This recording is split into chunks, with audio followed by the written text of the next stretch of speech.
everyone, and welcome to today's episode of the vlog. So this is it. This is the MOT episode where the TTS finally gets its badge of honor, a new freshly painted MOT. So we've got one job that we need to do for the MOT. Last week we did the job links and we were just waiting for the little ball links to come. They've arrived now, so let's go and fit them and take this car up for its MOT. Right, so if you recall last week, this is the original one that we took out. This is the new one that we bought from Amazon. The thread head though is slightly bigger than this original one. I think this is about 6mm, this is 8mm. So we're going to drill out the hole slightly just to give us some leeway, and then we will fit this. I'll go and drill it out. You don't have to see me doing that because it's just me drilling. And then we'll see how she looks. Okay, so we've just finished drilling this piece out now, and then we've sprayed it as well just to protect it because it was a little bare metal. As you can see, the whole suspension is solid, but you can see it's rusted, and that's what happens underneath the car. It will just rust away, as these are. It's just surface rust, then rust that penetrates. Although it takes the paint away, the actual metal itself is solid. So by giving that a little bit of protection, that just prolongs its life. So this is the bolt that we've got to put in. It's simply straight in there, and then we bolt it from behind. And then this piece here, although I need to take that out, we then just stick that in there, and then we're good to go. That's fixed. So that's pretty pleased with that. That's an £8 fix. That could have been much more expensive if we had to replace the actual sensors themselves. Now I'm going to give this a little bit of lubricant as well, because as you can see, it's literally just the metal bits that are rusting away. The actual plastic components are absolutely fine. So let's get that sorted, then you'll see the end result.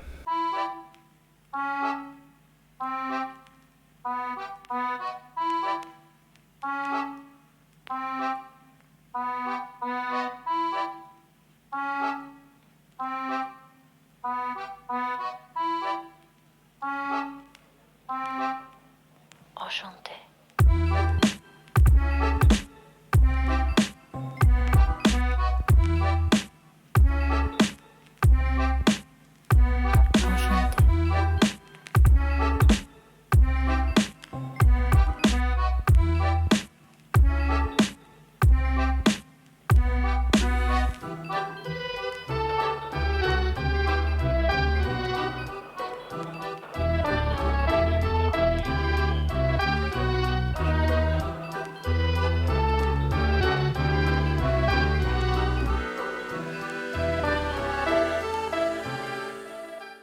Right, so with those little levels now back in place, firmly back in place, and that, it's time to put this wheel on and get this car MOT'd.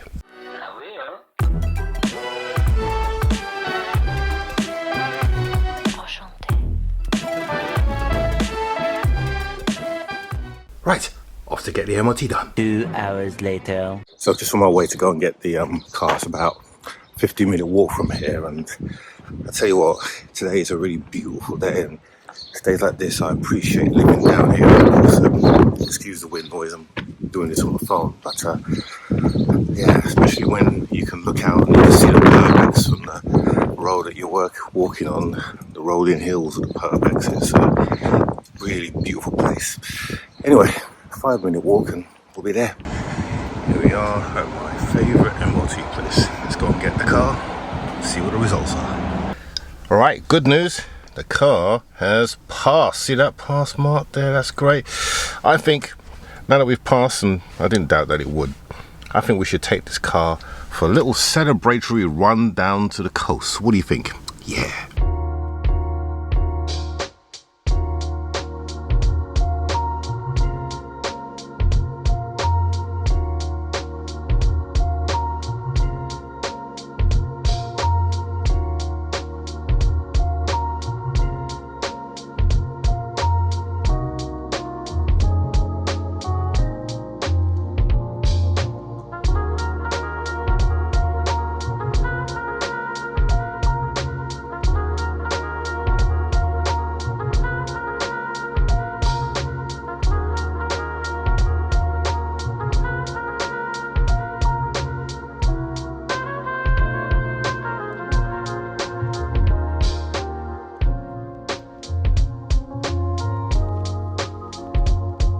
Nothing but a beautiful drive down the south coast, and then the temporary lights turn red straight away.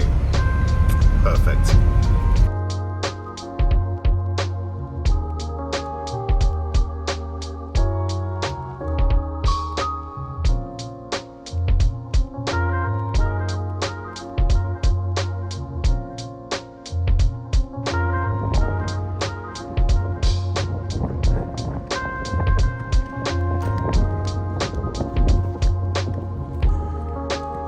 And there you go. Car is now past its MOT and insured and good to go. Alright, let's get home and stop enjoying this beautiful view and have a bit of a summary of what we got left to do on this. Alright, so after that run we're back home with the car looking good as usual. I tell you what, the paintwork of this car is in really good condition. I've never seen a car this age with paintwork like this. Right, there's a few things that we need to finish off in this car, so we're gonna do some of those in this episode. So we need to put this trim back, get all that sorted, so we need to take this off to do that. Side panel, this seat here, you can see it's worn here. I might just paint that, but you will just see the results because it's quite a lengthy job to do this, but I will probably get this done and then just give it a wee bit of a clean, because I've never really given this car a proper clean since I've purchased it. And there's also this cracking head. Now I don't want to spend a lot of money on sorting this car out. I think some of this you're gonna have to put down to age related, and the fact that this is a pattern part and not a genuine wingtail, although it does look good.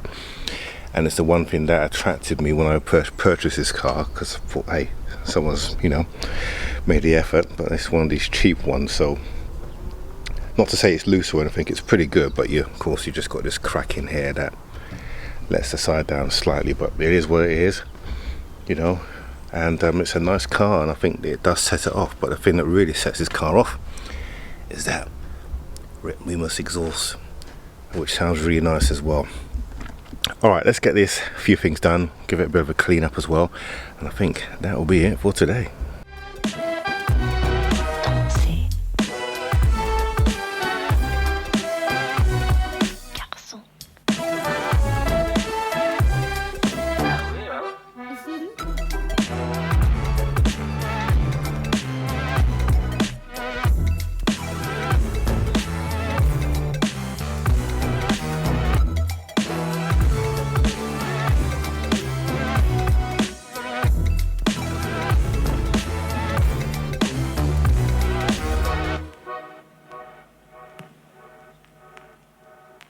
Right, so the car's looking really clean, and one thing I need to just do now is just check the code. So we're going to turn the ignition on, and we're going to allow this top Don RT Diagnostic 500 to boot up. Let me just turn off the heater. There we go. And we'll wait for this to boot up, and then we'll just do a quick scan code. Okay, let's take a look. So this is the Top Dom RT Diagnostic 500S. I'll give you a link down below. We will probably end up doing another video of this, but for the meantime, let's just make it do a scan. It's connected via serial cable, and it does have its own power supply. So we want to just check to see if we got any diagnostic codes. Okay, let's do a health report. It's just going to communicate with all the different packs. That's just the car responding to having the bus cans scanned, and yeah, we're looking pretty good. Let's just go. No issues whatsoever, which is perfect. Remember before we were getting a whole lot of DTCs with let's have a read, see if it's got any. It says no, so we're not expecting any, and true to form, we don't have any. That is perfect. So this car is in very good health. That is really good to see. Okay, last but not least, this seat here. Now, we could spray this, but because it's such a small area that we need to take care of, all I'm going to do is I'm going to dab it with this sponge and this black currant for leather that I got from the furniture clinic down there. A furniture clinic are not sponsoring this video. I just like their products and I've used them for years, and if you see my videos, you'll see a couple of them when I've done sort of whole seats and they've looked brand new. So here I'm just going to dab this, and then that should be good enough, and then we should be done. Right, okay, so we just put a little bit on here and then we literally just dab it on. That's all we do, just rub it in.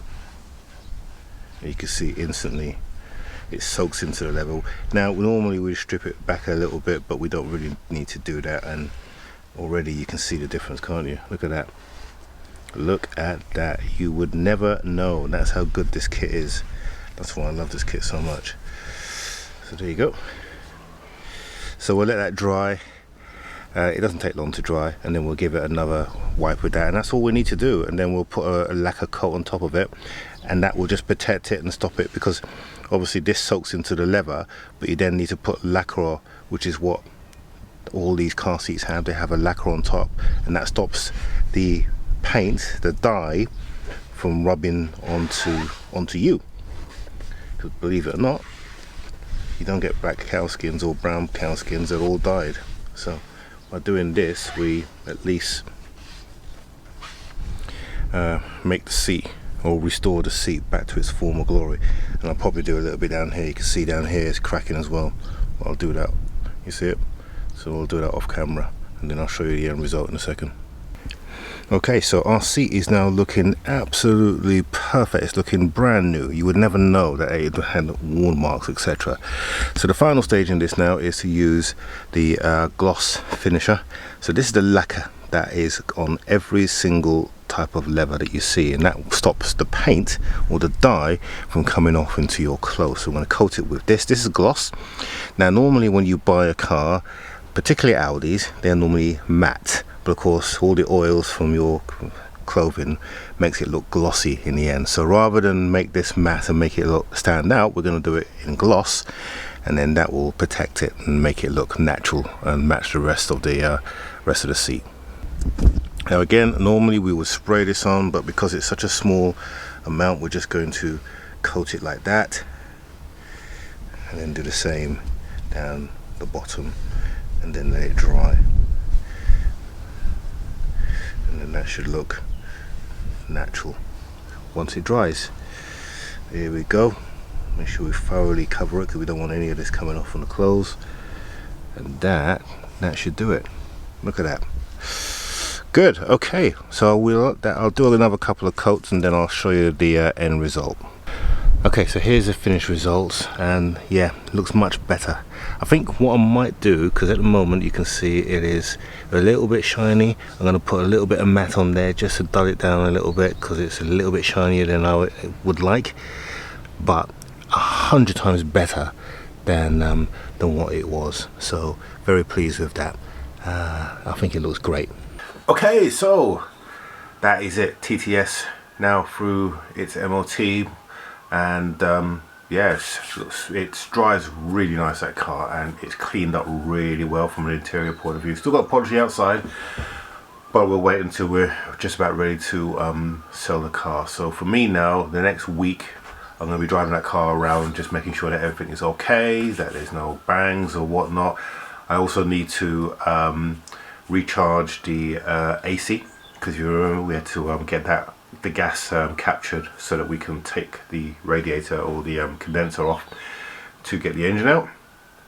And what else do we need to do to that car? Oh yes, of course, the wheel refurbs. Still debating what to do with that, but I might go down the safe route and just go with a grey, so it opens it up to a larger market, because the gold or the bronze I was looking at, it's a nice colour and it's a really nice contrast, but I think, as some of you have commented, if I was keeping the car, then that would be great, but it might put some people off. So I'm going to go with a safe kind of a colour that matches the car, but not black. Okay, and then of course got a couple of bits of trim. I've got to put the under tray back on as well. Didn't want to put that on until we made sure that there was no leaks after a drive, so I might wait a week or so with that. But I was really impressed with the actual paint for the seat. That's just come up like brand new. That stuff from Furniture Clinic, their kits are brilliant. In fact, I used the same kit on my Tesla tonight as well, because the door cards were had these real scratches in there that I couldn't get rid of, but using the paint, the black paint, it's perfect, like brand new again. Then we put the matte finisher on there, which has looked brilliant and has cleaned up really well, so that's fantastic. And some other areas in the Tesla did as well. So Furniture Clinic, look them up, they're really good. Like I said, it's not sponsored by them, I just think that their products are fantastic for restoring upholstery. Anyway, I have rabbited on enough. Let's talk about new cars. So I have been doing some bidding this week, but Copart auctions are just crazy at the moment. I did win 2 cars, and I'll probably do a video on this actually, because it's quite interesting. I won 2 cars and both of them rejected my offer. There were low offers, even though I was the highest bidder. They were low offers, and they were cancelled. And then the cars came on the next week, and they were both turned into Cat Bs. What's that all about? I don't know.